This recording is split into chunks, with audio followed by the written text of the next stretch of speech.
ঈসা আলাইহিস সালাম দাজ্জালকে মারার পরে আরেকটা প্রজাতি বের হবে, এর নাম ইয়াজুজ আর মাজুজ। নাম শুনেছেন?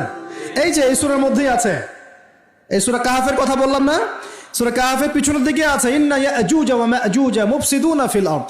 যুলকারনাইন বাদশার কথা পড়বেন, তিনি এই যে দেয়াল নির্মাণ করে দিয়েছিলেন লোহা এবং তামা দিয়ে, মনে আছে, পড়েছেন? আচ্ছা, এই ইয়াজুজ আর মাজুজ যখন বের হবে পৃথিবীর পানি খেয়ে শেষ করে ফেলে দিবে একেবারে। এরা এত বেশি হিংস্র হবে যে এদের সাথে লড়াই করার মতো ক্ষমতা কোনো মানুষেরই থাকবে না। এমনকি ঈসা আলাইহিস সালামেরও নয়। ঈসা আলাইহিস সালাম তুর পাহাড়ে চলে যাবেন মুসলিমদেরকে নিয়ে, তুর পাহাড়ের ভিতরে মুসলিমরা সেখানে লুকিয়ে থাকবে, পৃথিবীর মেসাকার অবস্থা হয়ে যাবে, পৃথিবীর পানি খেয়ে শেষ করে ফেলে দিবে একদম হিংস্র প্রজাতি।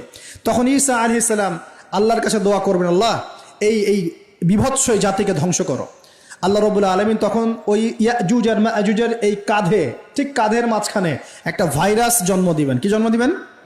ওই যে বলি না মহামারীর ভাইরাস, অমুক ভাইরাস তমুক ভাইরাস, এই ভাইরাস আরো সামনে আছে বাকি এখনো।